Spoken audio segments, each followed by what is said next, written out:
દો. આજે ઘરમાં યુદ્ધ જ છે ને બીજું કાંઈ શું છે? ભાઈઓ ભાઈઓને હાઉને પાડોશીને આવું છે યુદ્ધ જ છે ને બીજું કાંઈ. આજે જો યદા યદા એ ધર્મ છે એ સર્વેનો જય થયો એમ આજે પણ એ જ કાળ એ જ સમય યદા યદા એ આ સત્યનો જય કરી ત્યારે કૃષ્ણ સાથે અર્જુન સાથે આજે ખોદ વિધાતા એની ઉપરની વાત છે. સુપ્રીમ પાવર છે આ સામાન્ય નથી. સુપ્રીમ પાવર છે શક્તિને ઓળખો કોણ છે. સામાન્ય ધારાસભ્ય આપણા ઘરે આવ્યો હોય તો કેટલો આનંદ આવે. એમાં વડાપ્રધાન આવ્યો હોય તો 17 જણ કહેવા જાય કે કેટલાય ફોન કે વડાપ્રધાન આવે. હા એની ઉપરની ક્યાંની ક્યાં વાત છે. આખા વિશ્વનું જેને સર્જન કર્યું એ આમાં જે મનુષ્ય જાતિ પશુ પક્ષીઓ વૃક્ષો વનસ્પતિ જે સર્જન કર્યું એ આ મહાશક્તિ એ સુપ્રીમ પાવર. આ જે વિધાતા જે જન્મોથી કહેતા હતા એ વિધાતા કોણ આ ઓળખ કરાવી આવે થતા. હા વિજ્ઞાન પણ કહે છે ને અણુમાં શક્તિ પ્રોટોમાં શક્તિ છે. હરેક કણની અંદર શક્તિ રહેલી છે. એ શક્તિ કોણ એ આ શક્તિ. આપણે પણ શક્તિ વિના કઈ કરી શકતા નથી. જરા કઈક થાય તો કઈ કરીએ છીએ. આટલી મોટી જે ચંદ્ર અને સૂર્યને જે હલાવે છે હમણાં તમારો વાત થઈ હતી. ચંદ્રને આટલો બધો તેજ આટલો બધો પ્રકાશ હવે ક્યાં ને કોલસો નાખ્યો છે કે એમાં પાવર આવતો હોય છે. ત્યાં તો ક્યાંથી પાવર દીધો કોઈ શેડા દીધા છે. કેટલા મેગાવોટ છે. વોલ્ટેજ નહીં મેગાવોટ કેટલા છે. કેવી એની સિસ્ટમ કેવી એનું સાયન્સ કેવું જો.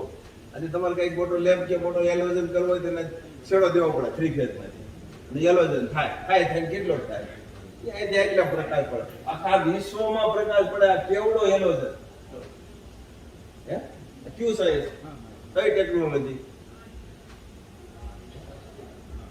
હા જે બનાવનાર એ આ મહાશક્તિ આટલું સુંદર સર્જન કર્યું. આ ખરેખર આખું કાન નાક હાથ આ બધું આપ્યું. આવું શરીર સુંદર બનાવ્યું.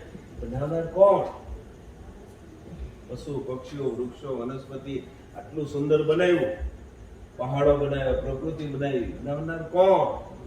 કોની પાસે જવાબ નથી. હા બધા જે વાતો કરશે એમ ક્યાંક શાસ્ત્રમાં લખ્યું છે પણ અનુભવથી વાત કરનાર આજે કોણ? બતાવો વિશ્વમાં બતાવો. અનુભવથી વાત કરનાર કોણ? અને અનુભવથી વાત કરનાર હોય તે સત્ય હોય. બાકી લખેલું તો તુંય લખીને આય લખે આય લખે અને એમાંય ફેરફાર થતા જાય. આજના ફેરફાર એટલે પૂરેપૂરા એ આ વસ્તુ છે સત્ય વસ્તુ. આપણે કહીએ છે ને આપણો આદિ અનાદિ જે સત્ય સનાતન છે જે થડને પકડો એમ કહે છે ને કેવું સનાતન. આ સનાતન જન્મેથી હિસાબ કેતા બેની પાસે દેવા જવાનો એ સનાતન છે. મૂળ તત્વને ઓળખો. જે વૃક્ષો કોઈ એની ડાળી બધી ડાળીઓ પછી એની મોટી ડાળી થઈ પછી આવે ક્યાં થડમાં. પણ આખું ઝાડ છે કોના આધારે છે? મૂળના હિસાબે. થડના હિસાબે નહીં. મૂળ જો મૂળ પોષણ ના આપે તો આ શક્તિ છે એ આ બધું સંચાલન ન કરે તો પૂરું. સર્જન તેણે કર્યું અને વિસર્જન તે જ પણ કરી શકે. આપણે એ શક્તિ સાથે છે. આમાં ગૌરવ હોવો જોઈએ, એક આનંદ હોવો જોઈએ. ખરેખર કોણ આપણી સાથે? વડાપ્રધાન જો આપણા મિત્ર થયો હોય તો ગુસાયેલી દઈ હોય અને કલેક્ટરની પદવી હોય તો 1.5 હાથ ઊંચે કલેક્ટર છે. કેવડી આપણી માં આ તો જન્મવું જ છે. હાલો પછી વી જાવ પૂરો થઈ જાવ ગમે તે હોય. આ થોડું જાવ મૂળ તત્વ એનું આપણને ઓળખાણ થઈ છે. એ ઓળખ થઈ છે. ગૌરવ આનંદ હોવો જોઈએ. કંકલા ગોળે નહીં.